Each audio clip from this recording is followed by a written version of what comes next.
I wanted to explain why in the world we took this project on, and so that's what I'm going to be talking about today. Why 1920 and 22 was so important. But I want to ask all of you to make me a promise. When you walk out the door today, I want you to all say, not one, but 2 annual print exhibitions in Wichita, Kansas. That's a phenomenal thing to be able to say, and remarkable for this city and the art community. So we're going to talk about the International Block Print Renaissance, how it begins and spreads, inspiration and results, and the innovative role of Wichita, Kansas. So to just put it into some kind of context, you have to think of, it begins about 1870, and I can find maps from 1867, so we're going to work with those.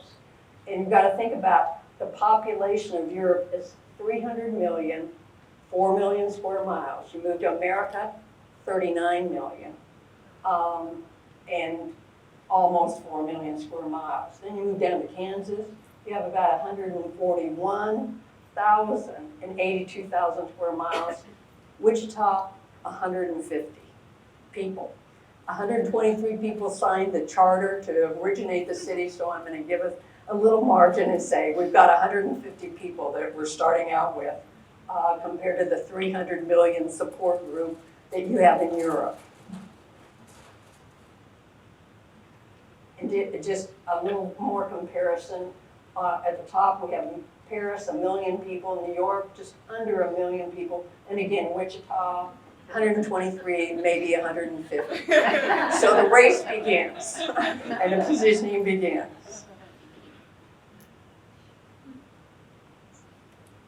So the beginning point for the International Block Print Renaissance is really Prince Albert.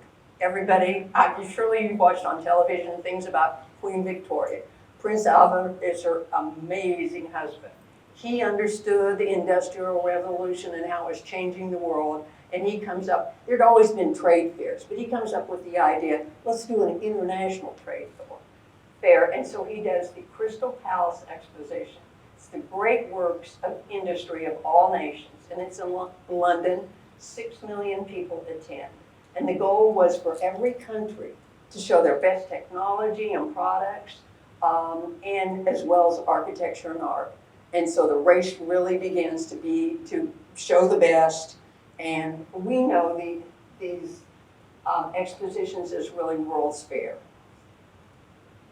And one little particular incident happened in 1853 that really starts defining America's role in this whole Renaissance. Millard Fillmore didn't do much as a president. He really isn't on record for doing much of anything, but he did do one great thing when it comes to color block prints and the arts. He sent Commodore Matthew Perry to Japan. Up until this point, the Japanese were closed to trade with the rest of the world. They only allowed Dutch traders in. So Millard Fillmore wasn't going to take that. So he decides America is going to go into the harbor and force the Japanese to begin trading with America. And Perry's very, very successful. And this is a wonderful Japanese print that Roger's already shown you of this actually happening. So as a result, many of the international expositions were held in Paris. It's in the central location, so that's very logical. But they had their first one in 1855, following Prince Albert's in 1851, and then they do a larger exhibition in 1867, and this is critical. This is a changing point in art history, because at that exposition, the Japanese have a pavilion, and in their pavilion are Japanese prints.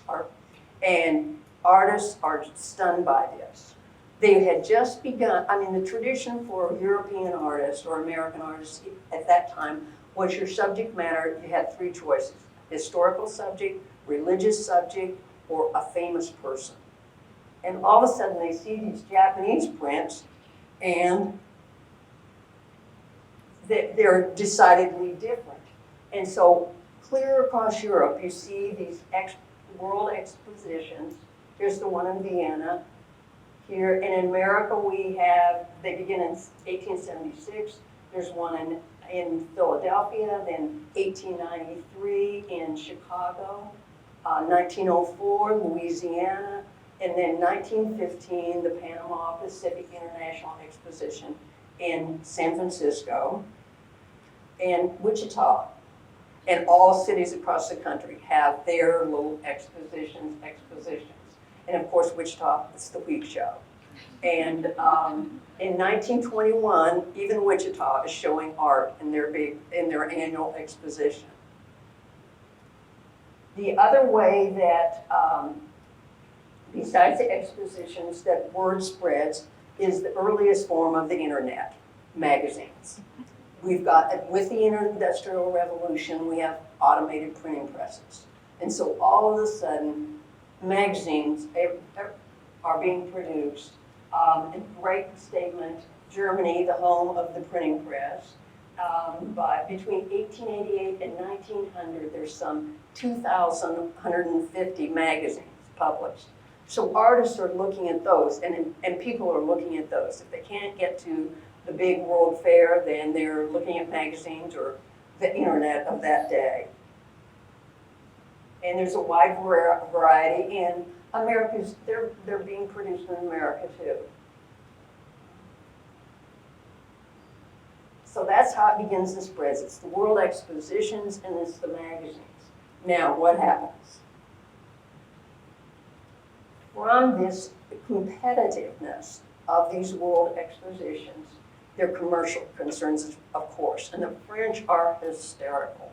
They've always been the leader in the arts and the decider of good taste, and all of a sudden they see they're losing ground. And so you can read this wonderful quote from the guy, "Foreign competition has developed rapidly. It's become powerful, and it's a brazen giant." So the battle really begins to have the very best products, the very best art. And combined with that, at this very same time, we're beginning to look at the aesthetics of things. And because poorly designed products, the British discover at their 1851 exposition, they had the greatest products, but they weren't very well designed, so they're not very successful. The French have well-designed products, but they're not very good products. So they begin to really look at this, and William Morris, one of the leaders, British leaders, says, "Have nothing in your home you do not know to be useful or believe to be beautiful." And that becomes the credo for this whole movement of aesthetic concerns and what becomes known as the arts and crafts movement. The third thing is social concerns, and the Vienna Artists Association does the best job of explaining that, and their belief in art for all times and freedom for art, and they're saying we know no difference between great art and intimate everyday art, between art for the rich and art for the poor. So the discussion becomes just what William Morris is saying. Great art is not limited to paintings and sculptures. It's your coffee cup. It's the silverware you use. It's the car you drive. It's the furniture you have and how you put those together in a space. And so now we have really the full-blown arts and crafts movement. And the Japanese really influenced this because Japanese homes are fairly sparse as far as decoration, and you don't have anything in that home that isn't harmonious with everything else. So the Japanese craze starts, and people are wearing Japanese kimonos. There's all sorts of things, and collecting Japanese art. And here's how it begins to influence this. It's the easiest to look at the influence of Japanese design and this whole arts and crafts movement. If you begin with, this is a Victorian silver bowl. It's just a typical bowl, and the ornament's just applied. It's lovely. Who wouldn't want to collect that? But as you move into the arts and crafts movement, they start talking about not just applied ornament, but the ornament should be part of the object itself. So you see this wonderful urn where the base of the urn becomes part of the shape of the urn.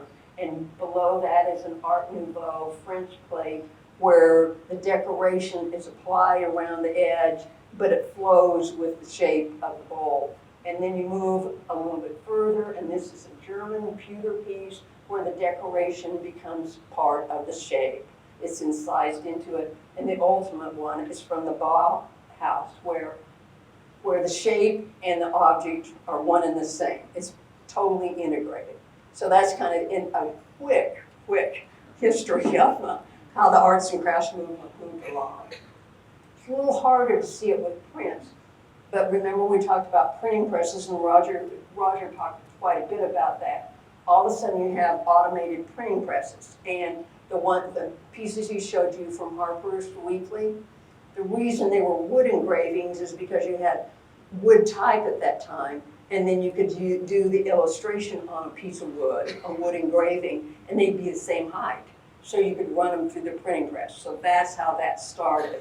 And then it became more sophisticated as more technology developed and metal plates and things like that. But this was sort of the demise of printmaking, because the high point of fine art prints was Dürer in the 15th century.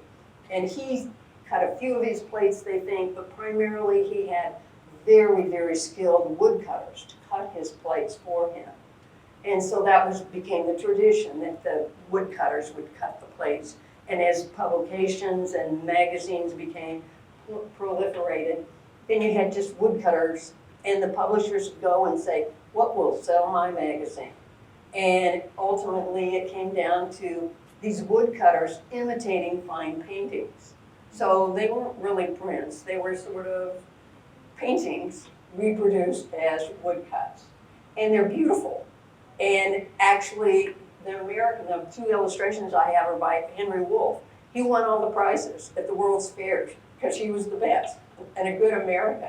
And there are people who collect these, and they're fabulous. And if you're looking for something you can buy for $150 on eBay and get a real print and a great one, study these. But they're not prints as we know them, or woodcuts.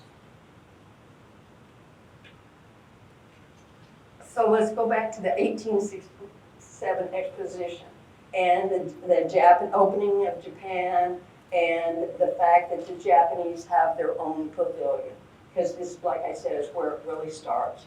The French even produced a magazine, Artistic Japan.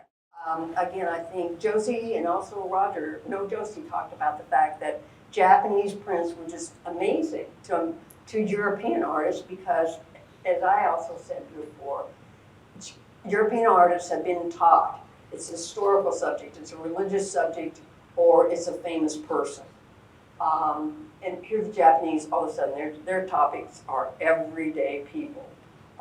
We have this wonderful one of this woman with her child. Who hasn't seen that scene? Even you still see it today. Taking your grandchild to the zoo to look at the animals and entertaining them. The second one it's actually from a kabuki play, but we've all done this too. Watched a spider walk across a table and make the decision, am I going to smash it or not? And that's what this guy's doing. And then on the right, we have something that's still proliferates every place, beautiful women. And that's a whole topic for the Japanese. So it's just every day. And what they do, though, is they put their pieces together in an unusual way. Sometimes it's a bird's eye view. You're kind of floating over it, looking at it. Sometimes it's face on. Sometimes they crop and just show you what's important to them in the image. And so this is something new for European artists. So they're astounded by it. All the Impressionists collect Japanese prints. They become avid collectors. And another topic for the Japanese was nature and landscapes. And if you look at Japanese prints, at first they're kind of confusing because it is a kind of different imagery. But begin to think about them as just little postcards, illustrating somebody's travels, because that's what they are. They're, so we have from the series 53 stations of the Tokaido, which is the road from Edo to Walt. Thank you so much. Walt has made this trip. His work is in this job, and he has made this trip several times. And that's what Japanese prints are. They're telling you a story. And when you go to the exhibition, you're going to see the work of Walt and, let's see, Lyon Lockridge. They're all in this tradition of doing a series and telling you a story, and that's what their prints are all about. And I put in 2 paintings by Monet because I think everybody in this room has probably looked at it, at least an illustration, if not an original Monet painting. Monet painted in series, just like the Japanese. It's all his studies of his water lilies and his gardens, they're series. And this is where he's inspired by this Japanese idea of taking the same subject matter and doing it over, studying it and doing it over and over. Another thing the Japanese focused on, again, nature, but also flowers and birds. So you get all these beautiful prints of flowers and birds and animals, and this is a total inspiration to the artists. And one of the primary sources for European artists were these little small books, illustrated books. We have some in the show downstairs just to show you how beautiful they are.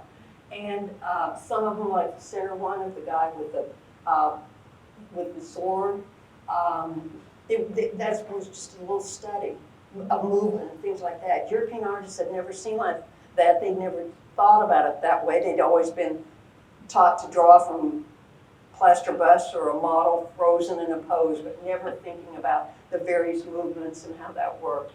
But anyway, and these are, again, a wonderful thing if you want to collect Japanese prints and you don't have a ton of dough, go on eBay and buy these little books. That'll make Lyon and me very unhappy because we're usually bidding on them, but they're very marvelous, the illustrations in them. Now, let's talk about even more in depth how European and American printmakers respond to these, because this is the color block print movement. So at first, it sort of happens simultaneously, but we're going to start with Britain and the printmakers there, and they're in the book, in the catalog. There's a long list of British printmakers, and I'm just showing you maybe my favorites, and some I think are the most important.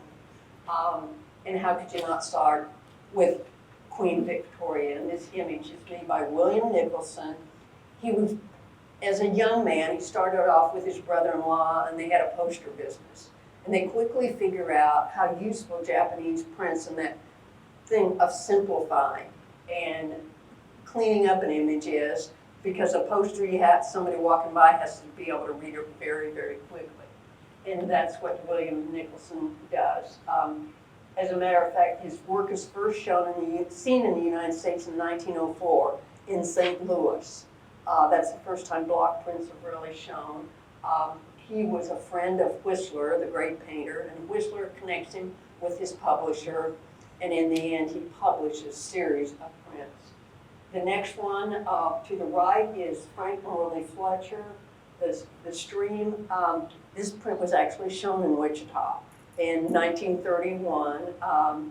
Frank Morley Fletcher saw Japanese prints when he was studying in Paris, went back to London, taught himself how to make prints.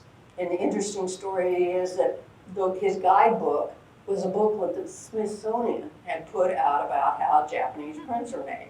So once again, America has its hand in all of this. But you can see he's very, very influenced by Japanese prints. He'd seen them in Paris, and that's what he wanted to do.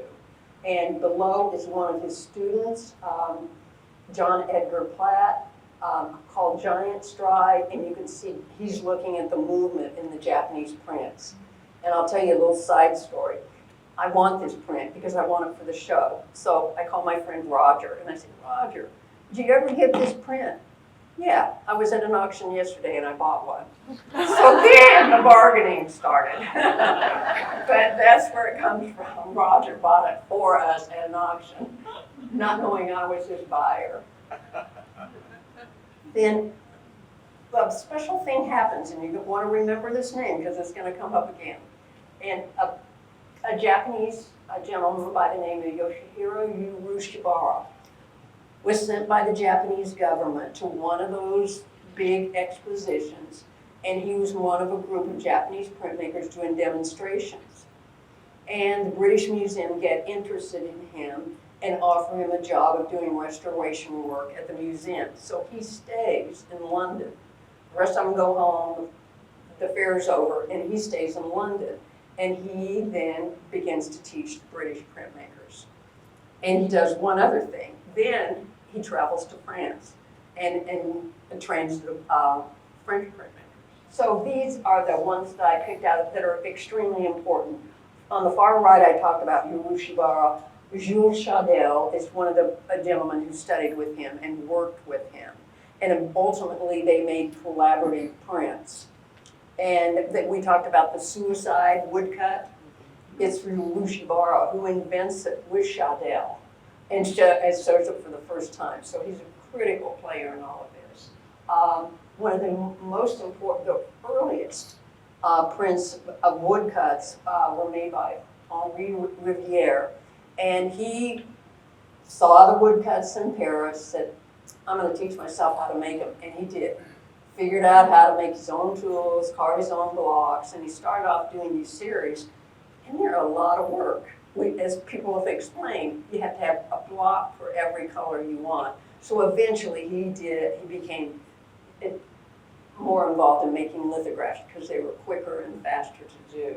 But he kind of broke the ice, and what he was emulating with many of his prints was Hiroshige and Hokusai, and the print probably everybody's known. If you don't have a t-shirt, a mouse pad, or a notebook that's got the Great Wave on it, it's one of the most ubiquitous prints there is out there, and one of the most valuable at this point. But that Great Wave inspired many artists. We have a whole series in the exhibition downstairs just showing how it inspired them.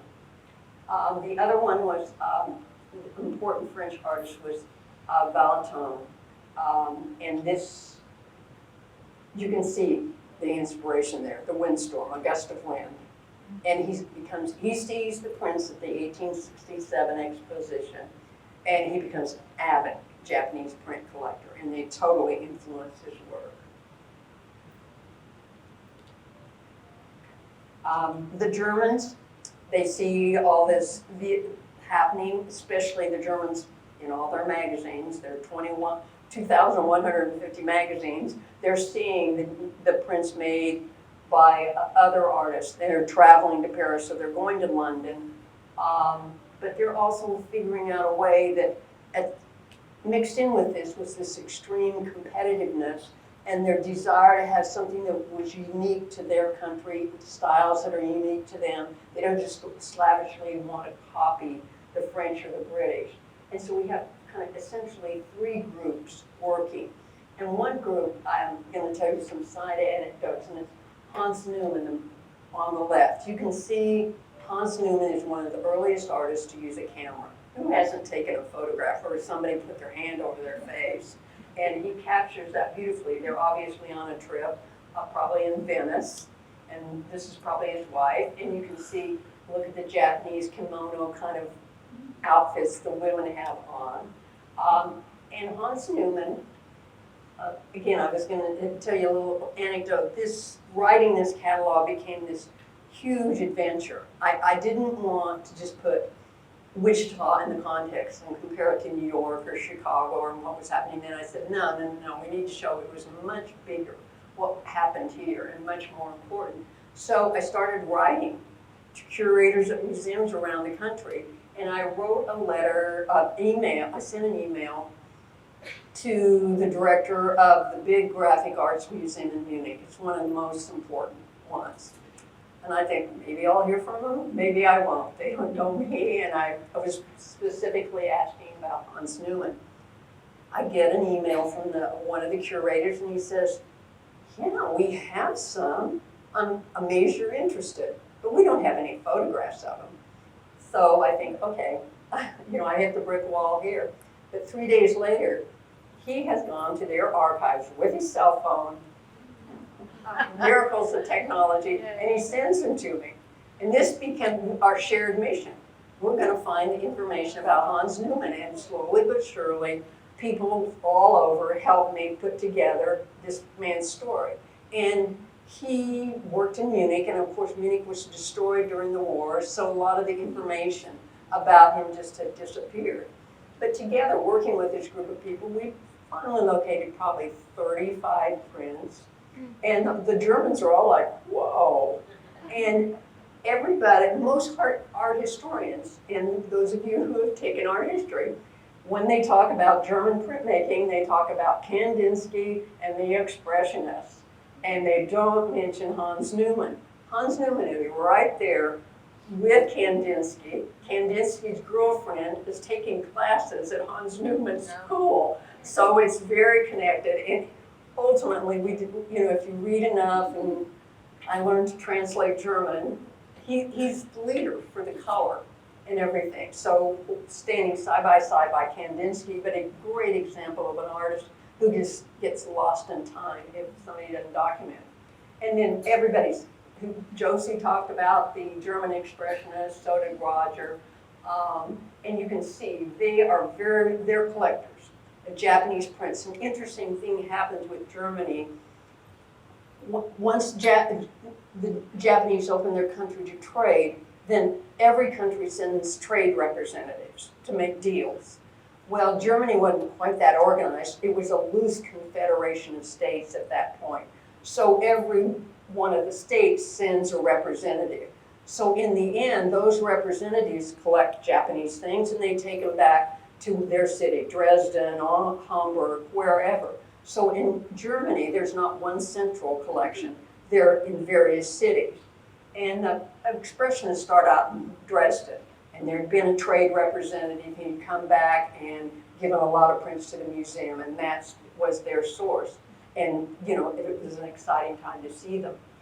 The other artist who is my all-time favorite is an artist by the name of Waldo Clint. He's born in actually what we now know as Czechoslovakia.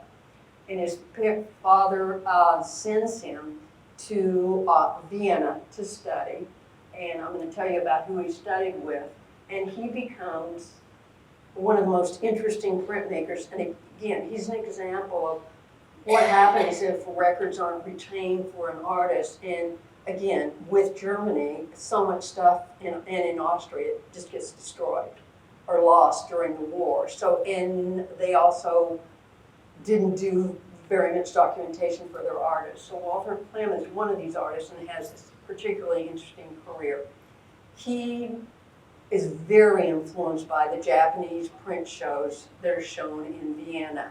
And it's the animals that he loves. He grew up with childhood memories of watching his parents' horses. And his first drawings were of those. Then he goes to Vienna, where the world's largest zoo is.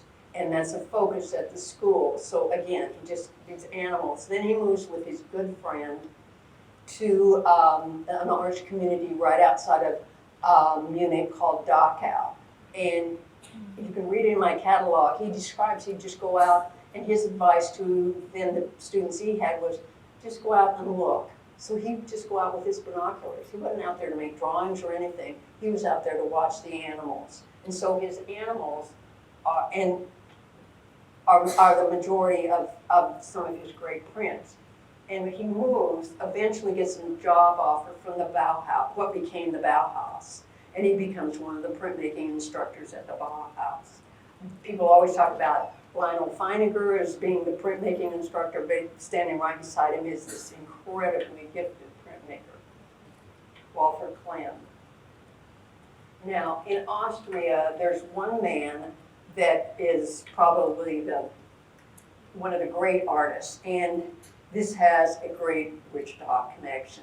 When I started working on him and researching him, I was talking a lot to one of the curators at the Hamburg Decorative Arts Museum, which is there, Victoria and Albert.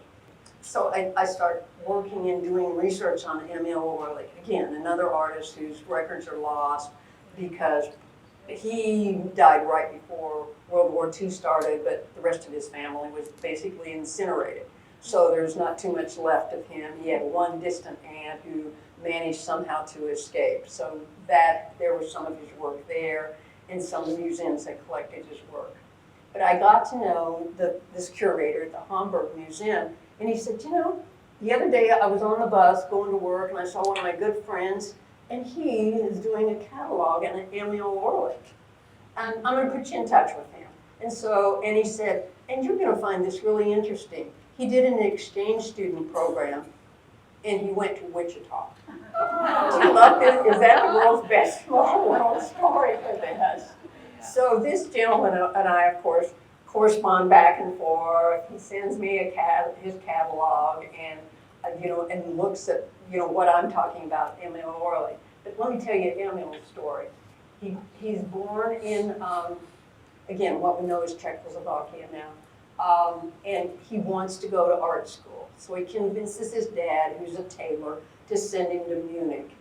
And he applies, and he doesn't get in, and he studies for a year and works hard and gets in, and begins the whole program. And printmaking is what he's interested in. And the printmaking instructor, he decides, is kind of boring and dull because he won't let him experiment. So he decides, I'm going to go teach myself. He travels to London, and you can see the influence of Nicholson and on his prints. And then he travels to Paris and meets those artists, and he's looking at Japanese prints that are being shown. And there's a wonderful description. I looked in so-and-so's window, and there were these Japanese prints. And about this time, they have a huge Japanese print show in Vienna. And Emil Orlik, after traveling through Europe, says, I'm going to Japan. So he learns Japanese. He reads the Smithsonian booklet on how to make Japanese prints, and he goes to Japan and spends almost a year studying. And then comes back. And the top one is one of his Japanese woodcuts, and the one on the bottom is actually a colored etching. Then he also comes to the United States, does a little short course at the Art Students League. So he travels all over. And ultimately, he's in Vienna, influences those artists, and then he's offered a job in Berlin and moves to Berlin. And again, another Wichita connection. One of his students is Robert von Newman, who did one of the Prairie Print Makers gift prints. So we're connected to all of these guys in lots of interesting ways.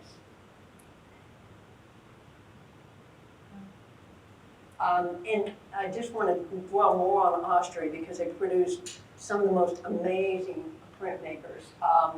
And these are just 4 images. I can show you slides forever. The white spotted peacock is one of the iconic prints of the color block print movement. And again, Roger says, oh, you need to look at the print. You always got to look at the print. And I don't do this and whatever. Roger has rules. I'm a gambler. I see this print offered, I think it's on eBay. And so I think, what do I have to lose? I write to this woman, eventually I get her to talk to me on the phone, because I want to see if it's the real thing. And she tells me the story about her family is originally from Vienna and gone back after, and that's where the print came from. So I thought, what do I have to lose? I called my conservator and said, can we fix this funky little thing that's happening in the lower right corner? And she said, I'll try.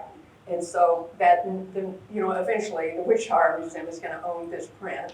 And again, it's one of the great color block prints. The next artist is a woman. There are lots of women printmakers. I have a friend who lives in Amsterdam. That's all he writes on, are women printmakers. There are so many of them, and he feels they haven't been well documented. He's published the densest thing in the world, that you can go online and read about every single one of these women and their whole lineage and where they went to school and everything. So he's a devoted historian. And then up on the upper right is Hans Frank. He had a twin brother. They went to school in Vienna, and then they were drafted. They served in the war. Then they came back and lived, and their careers were mainly in Vienna. And he combines, one of the things I needed to insert in here is how they were all experimenting. So that print of the tulips is a combination of block prints and etching. And then this is his brother Leo down below, and Leo's very interested in nature and atmosphere, and you can see he's been looking at Japanese prints. You can see both of them were totally immersed in it. And the fun thing about the font prints is, again, if you're an eBay person, just be patient. They'll show up. I think, though, the one on the bottom, Roger showed it to me. He says, look what I bought. And I said, well, I want it. So we did more negotiating. So here we have American artists. We're coming closer to home. And you can categorize them this way. Some of them went to Japan to study. First one is Helen Hyde in Japan, who helps her out, Emil Orlik, helps her get settled. And then she becomes the person that everybody visits. Bertha J. Hughes, who starts the Chicago Society of Etchers, goes to Japan to see her friend Helen Hyde. Ultimately, there's a show of Helen Hyde's work in Wichita in these years. The next one, let's see, up to the right is Bertha Lund, and she is like Helen Hyde. She first goes on her honeymoon. That was the thing to do, go to Japan for your honeymoon. And then she goes back without the husband. And pretty soon, he's no longer in the picture. She has become so interested in making Japanese prints. And they're spectacular prints. And then down below, you cannot talk about color block prints, as both Josie and Roger have said, without talking about Arthur Wesley Dow. He taught so many artists. He taught on the East Coast, he taught at different schools, and then he ran a summer workshop. He traveled and he did workshops, and he created a little notebook, a workbook for artists. And the idea was you make a drawing, a pattern, and then you experiment with different colors, and you make it your own. And this was a whole series, and it's still used today. So his students then went throughout America teaching. So he's probably the most influential one, so everybody always includes him. Now, the other thing artists did was and Arthur Dow went to Japan and visited Helen Hyde and met everybody there. The other place to go study was, of course, in France. By this time, Paris was where you needed to go to study art. And so we have Alan Lewis, who exhibited continually in Wichita once all the print shows started, and he was a member of the Prairie Print Makers. But he studies in France, and then when the war begins, World War I begins, all the artists have to come home. So he goes to New York. He's got to figure out a way now to support himself. And so he starts making book plates. And he makes the book plate for Alfred Stieglitz, the photographer, and becomes part of that group. And you can see he influences the dark and the light, and the simplicity of photographs definitely influenced his work. And again, he teaches at the Art Students League, and then I can't remember where else. So he influences lots of people. The other person to study in France is B.J.O. Nordfeld. The Skyrocket is his print. And he's in Paris. He's from Sweden. His family settles in Chicago. He gets a job working for a man who's done one of the things for the big exposition. So he sends Nordfeld to help get the exposition installation done. Nordfeld decides to stay in Paris. And of course he sees Japanese prints and he's just enthralled. And he asks around and discovers that he needs to go to London to study with Frank Morley Fletcher, that that's where he can really learn things. So that's what he does. Then he goes back to Chicago and teaches other artists. So he brings all that back. Then on the upper right, our favorite girl, our favorite Kansan, Norma Basso Hall. She and her husband go to study with Mike Freeze. Huh? Fletcher. No, not Fletcher. Thompson and Roy. Roy, Mabel Roy. Right, her husband's Arthur's gonna study with Lumsden. Thank you, Ed. We'll have some applause for you. And she studies with Mabel Royds in Edinburgh is where they study. Then they go to France and they live in France for a year. And then Arthur comes home to start making money, and she stays over in London and learns more about carving blocks. But then she comes back to Kansas. And what an opportunity for Kansas artists. They've had somebody who studied with the best of the best to teach them block printmaking. So that adds to the environment. The other example of study is study in Germany. Gustav Baumann had moved as a child with his family, immigrated to Chicago. So that's where he grew up and got his start. And eventually he has enough money to go back to Germany to study. And who does he study with but Hans Newman? And so that brings it back. But he saw a lot of the Austrian work. If you go down to the smaller show, you'll see on one wall in the Austrian artist, he's looked at all of them. So he doesn't just invent his ideas out of the blue. He's very influenced by his time in Germany. But Gustav Baumann spends a lot of time in Wichita. Lots and lots. If you start researching it, there exhibition after exhibition. So again, he becomes another one of the teachers for the Wichita printmakers.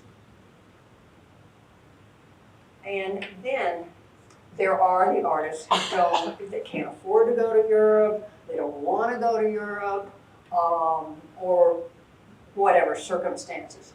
And they become self-taught. And Roger's already talked about Paul Landaker. Again, self-taught, moved to California, said, I'm going to learn how to do this, tried to find somebody to teach him, couldn't find anybody. And then again, he ends up teaching other artists. The second one, the vertical one, Waldo Chase, is a great story. He reads about Frank Morley Fletcher, and Fletcher's written a book by now, which is based on the book from the Smithsonian. And Waldo Chase and his brother are living in a tent, and they're teaching themselves how to make block prints. So it's a fun story. And at one of the previous print forums, Steve Stoops came and spoke. He's a print dealer. And so I was calling everybody. I wanted a Waldo Chase to add to the collection. Steve says, oh yeah, I have one. So again, wheeling and dealing, and he has a soft spot for the museum. So eventually I was able to acquire that. And again, we can't talk about Wichita or the important printmakers without talking about Francis Gerhardt. And these are embroidered heels. Do you want to tell the story, David, or should I? I think I want it back.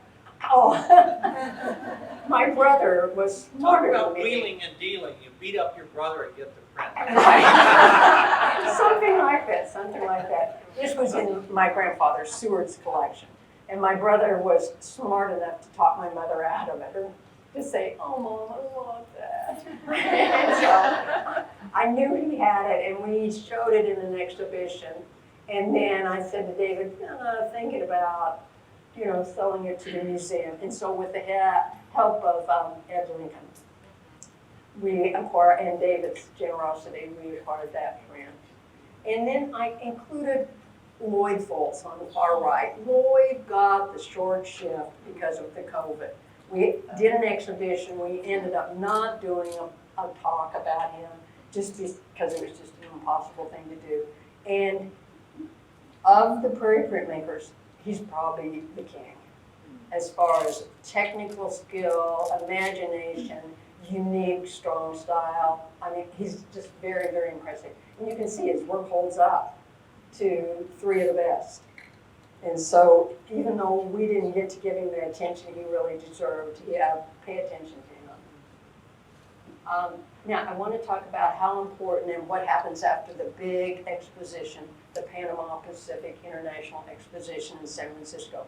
It's a big deal if you're a print collector, because for the first time, American printmakers' work was shown. In gallery number 34 were block prints. And it just changed the whole scene for American printmaking.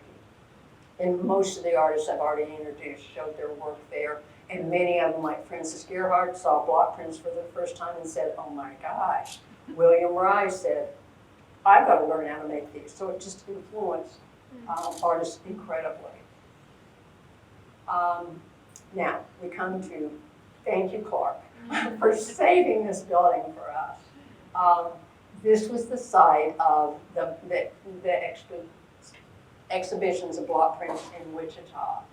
The first, and take note, and then we're going to all say, yay, Wichita. First block print exhibition after the Panama Pacific exhibition was in 1916, Art Institute of Chicago. Gustav Baumann organized it for him. Then the Detroit Museum calls Gustav and says, we want to do this too. And so theirs is in 1919. The next one is not in a big city. It's in Wichita, Kansas. And we are now on the map of American history, art history. And and the exhibition is shown at the library. And this is the only ad I could find. And it's a terrible clipping, you can see. But this is the advertisement for it. And it's a wonderful quote from Seward. The Wichita Art Association felt some years ago that very few exhibitions of national importance were held outside the important art centers and none in the Middle West. So the question arose as to the possibility of conducting an exhibition of national interest in the geographic center of the United States. So Wichita holds their exhibition in 1922 and moves on to the map. And just to give you just a little history, this is what I've been able to put together so far. Seward was born and grew up in Chase, Kansas. Eventually he goes to school in Topeka, and then he spends a summer in Lindsborg trying to open an artist studio and develop there, and ends up making a trade with Sandzén and teaches the drawing classes. Then he gets a job offer in Wichita, and he moves to Wichita in 1907. And by 1909, he's already a community organizer. He's organized an exhibition of his good friend Birger Sandzén's prints. And then in 1921, he opens his own commercial design studio. He holds another exhibition of Sandzén prints. And then he takes advantage of the Wichita connection to a man by the name of John Noble. John Noble grew up in Wichita. Much of his family was still here. But John Noble traveled in Europe and eventually ended up in Provincetown and running the art colony there. And so he stayed, and he was a big supporter for the founding of the Wichita Art Association. So some of the first paintings they bought were John Noble paintings, and then John Noble, of course, and Seward remained good friends and corresponded. And so the Provincetown block printers, which Nordfeld, the guy from Chicago who studied with Marley Fletcher, helped found, that was an exhibition here. And it's one of the few places in the country. I think it was New York City and Wichita, Kansas. So that's how connected Wichita already was. And then just give you a quick, in 1922, there are tons of great print exhibitions at the Seward studio.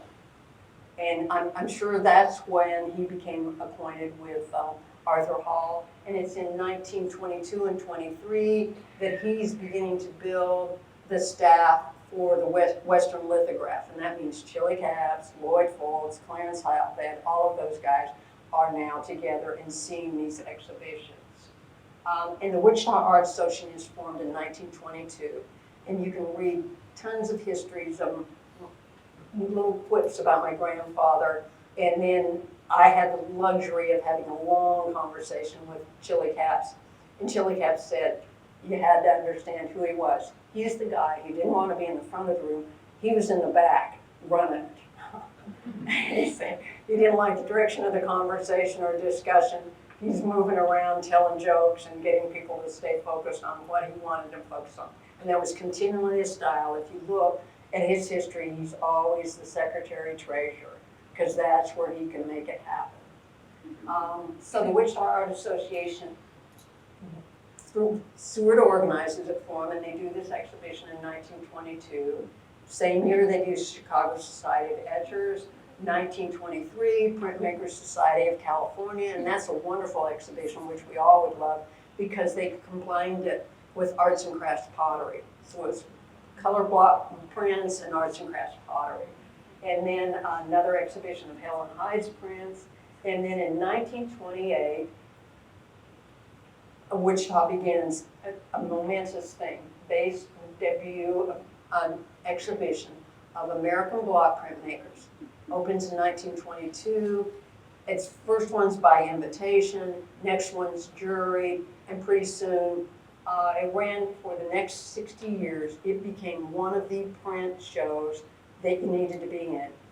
Jean Gunther was in that show. And what year do you remember? I don't, I'm sorry. I looked it up and then I did look it up before I came in. Yeah. But it was a very, very important show for you. So printmakers from all over sent their prints to Wichita, Kansas. Now, we're going to come back. Remember, I said, remember that name, Schwabero? He shows up in Wichita because for the 1922 exhibition in Wichita, if you sold the most tickets to the exhibition, you won for the Wichita Art Association this print, a Schwabero print. First, and he's in the exhibition, first time in America. So here it is in little Wichita, Kansas, one of the most important and influential printmakers. Within 2 months, he's in a show in New York City, but his first showing is in Wichita. And this is the print you could have won. What happened to it? I would love to know. We haven't yet to find it. So think about the group we all know and love, the Prairie Print Makers. They are in Wichita and they are exposed to the very best printmakers in the country through these exhibitions, first in 1922 and then the annual one.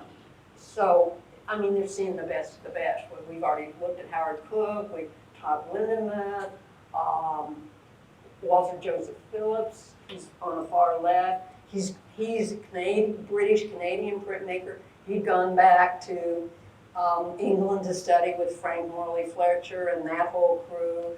Then he comes back, he writes for the Toronto Times, organizes exhibitions, and was a very active Prairie Print Maker. He made 1 or 2 of the gift prints, for sure 1. And in looking through my grandfather's papers, they had to have been close friends because in my grandfather's estate there were 8 Walter Joseph Phillips prints. So they were obviously actively trading with each other. The top one's Francis Gerhardt. To the right is Ernest Watson, who is important because he ended up being the author behind Watson Guptill Publications, the How to Draw books, and all of those. And he and Seward collaborated on one of the printmaking, how to make print books with him. Then Rudolf Muzica, who's a Czech American, and he's one of the first American printmakers to be invited to exhibit in France.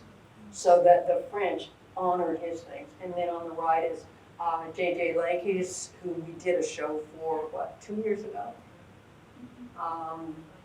And again, Walter Joseph Phillips, Todd Lindemuth, who exhibited continually in Wichita.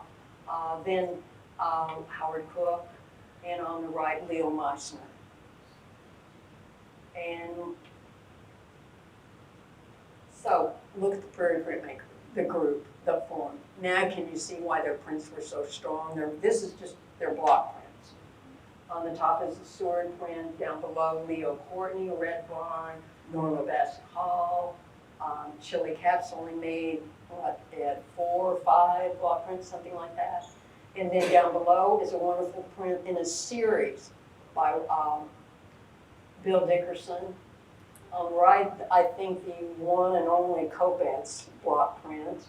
And then, of course, Birger Sandzén's Sunflowers. Then Hotbed and Fultz and Logan. But now, I think by thinking about all the block print shows, they had the very best of the best to learn from in Wichita, Kansas. So again, I say, yay, Wichita, for what happened, and that's why that group what's so strong, if you look at the California Print Makers or the Chicago Society of Etchers, you don't get that kind of depth in their founding group, the group that monitored and kept it going. But it's because of Wichita and that unique situation that was here. Now, something happens with printmaking, and again, Wichita plays this innovative role. You've got to think about the fact that Paris to London is 282 miles. You can do that, no problem, if you want to go see an exhibition. Paris to Munich, 520 miles. We still, most of us will say, I can do that. And then Munich to Vienna, 271 miles. But then, London to New York, or London to, or LA to New York, it's a whole different game we're playing for traveling to see print exhibitions. In Wichita, again, in the geographic center of the United States, it's a long haul for artists to travel or for arts patrons to travel to see things. So coming up with a solution were the print societies, because they organized these traveling print shows, which became critical. It was a way for Lloyd Fultz to get to know William Rice and then they'd exchange letters, trade prints, but he'd see the prints, would come here at a show, and that's how those exchanges, they were teaching each other. But because Wichita, again, little Wichita, not LA, where the California printmakers were, or Chicago, where Chicago was, or Brooklyn, it's in little Wichita, and that's what makes the Prairie Print Makers so important. And here they are in their formation meeting, and it's outside of Birger Sandzén's studio, because as they told the story, it's the only place that was large enough for all of us. And they were also honoring him as the senior member of the organization. And so that's the photograph that you see over and over and over. And there's Kopetz, and then Carl Smalley is standing to the left of him. And Carl Smalley was a print dealer. He was mainly a publisher's representative, but he also had a small gallery and then sold prints, primarily Sandzén prints, but he brought tons of exhibitions and did a show for the McPherson schools for years. Eventually ended up on the West Coast. And at the time of the forming of the Prairie Print Makers, he wasn't around in Kansas. He was living on the West Coast. He just happened to be in town. And as Lloyd Fultz told me, he just showed up at our meeting, and so what could we do but say, and they made him the first honorary member. So I don't know if you can see there's Herschel Logan, there's Lloyd Fultz, Clarence Hotbed, Arthur Hall, and Norma Bassett Hall, and then Seward, always standing in the back. And if you see lots of photographs of him, which I have, Sewer's like this, it's because he's set the camera timer. And he's always standing there, and family photographs everything. Everybody else is smiling, he's like this. So then there's, let's see, Sandzén, Chili Caps, and Leo Courtney. But the real home is at, what's the address? 1534 at North Holyoke. This is the studio that Seward built in his backyard, and this is mainly where they worked. And if you know kind of the whole neighborhood, Chili Caps lived 2 blocks. All he had to do was walk through a neighbor's backyard, and he was at the studio. And he said, I used to go over there in the evenings after work because your grandfather would be working, and he liked to talk. And that's where I learned a lot. So it's in this little backyard studio. Now, can you say one? See why I wanted you to say not one, but 2. It was the Prairie Print Makers annual exhibitions that were so critical to Wichita, but before that, it was these annual block print show, made Wichita so unique in the country, given its size, and kept Wichita on the map clear up until the 1990s as far as a hub for printmaking. So the first shows were at the Wichita Public Library, and again, thank you, Clark and Bastian family, for maintaining that building and restoring it. And then After 1935, the first wing of the Wichita Art Museum opens, and they're held at the Wichita Art Museum, the exhibitions. And interesting enough, when the Murdoch collection was assembled and they really began to show their collection in the galleries, it was the Murdoch collection of painting and sculptures and the Nosker collection of prints. So prints were always a part of the museum's history. And I'm going to do one last thing, and I think this is the great quote for you to remember as you go through this exhibition. In an exhibition of woodblock prints today, one is confronted with almost as many methods as there are artists. And this is something he wrote in 1929. And when you go down and look at the contemporary prints, there it is again. So prophetically, he said in 1929.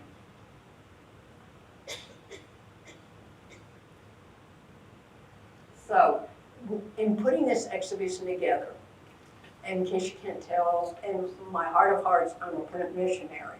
And I said to Patricia, what the point we really, really want to make is the fact that printmaking is alive and well. There's unbelievably innovative work being done.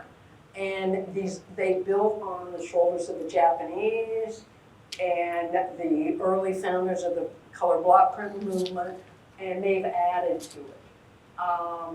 So on the top we have Michael Schwabero, and Michael was so generous, he loaned us all his blocks for one of his prints. If you want to see how they're made, go down and look at this. And Riley, how many hours did you put in figuring out which blocks will work? We only had a pedestal this size. So Riley spent hours working with Micah and putting the whole thing together. And then right down below is Walt Paget.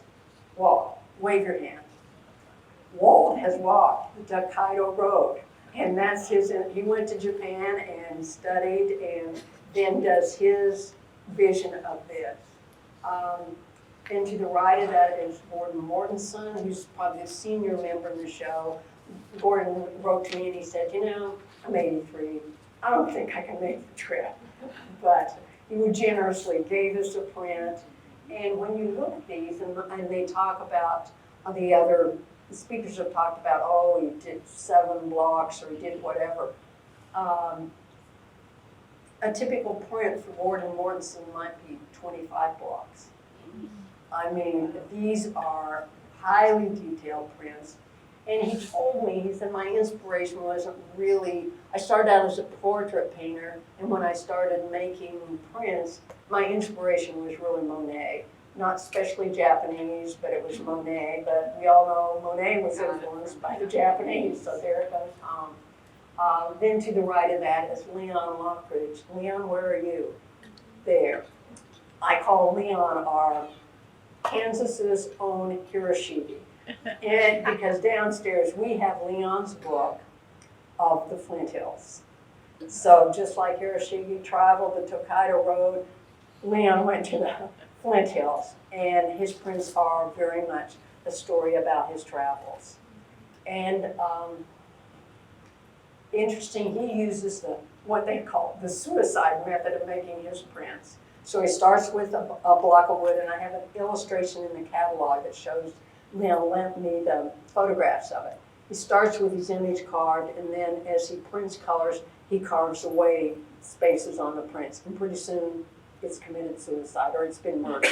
There's no block left. Reduction. Reduction is the right name for it. It's not a suicide. And also in the show, I just tried to show you how influenced the artists are in carrying on the tradition of the Japanese printmakers and then European printmakers. On the top is Calligraphic Grasses by Jean Gunther, Transient by Karen Kung, and Karen lives in Nebraska, and only because her nephew's getting married is she not here. But she takes nature and sort of makes her own symbols and tries to talk about the rhythm and how it affects her. And on the far right, Louise Fisher, who just had a baby, so she's not here. But her interest is in nature, but mainly the passing of time. So you get this huge variety of prints. Technically, amazing, amazing things. And then we, of course, there are portraits in the show. The top is Michelle Martin, who talks about all of us have done this. We sat at a restaurant, we've watched a couple, and in our mind, we made up a story about them. They're getting along. No, they're going to get a divorce, or they're just friends. All of this, and that's her subject matter.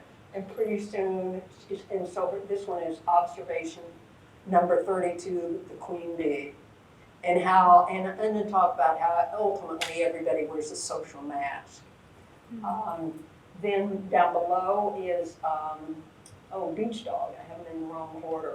And this is Linda Lee Boyd. She lives in Southern California, and I became interested in her work because it's very traditional, typical, everyday subject matter. But she doesn't use little gouges and knives. She uses electric drills and things to work on her plates. And then in the center is Sarah Reclining by Mike Lyon.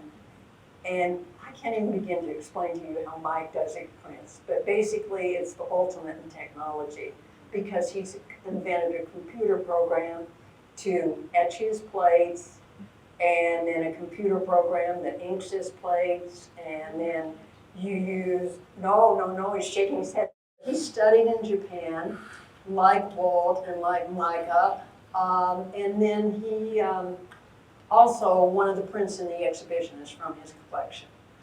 So we were lucky to have that. And then to the far, at your right, is Mark Sasson's work. Mark carries on the tradition. We all know Dole Reed because he was a Prairie Print Maker. He's in that position as a professor at the University of Oklahoma, printmaking. And this is his selfie portrait, and it's probably the great conclusion to this, his discussion of the fact of photographs and how they're so ubiquitous, and this whole tradition now of people taking their own photograph rather than just standing and looking at where they're visiting. And he has an interesting series of work in the show. So I just want to say, celebrate. Say, yay, Wichita, amazing thing, and that's why we're celebrating 2022, 1922, and the amazing history of printmaking in Wichita. And again, not one, but two. Thank you.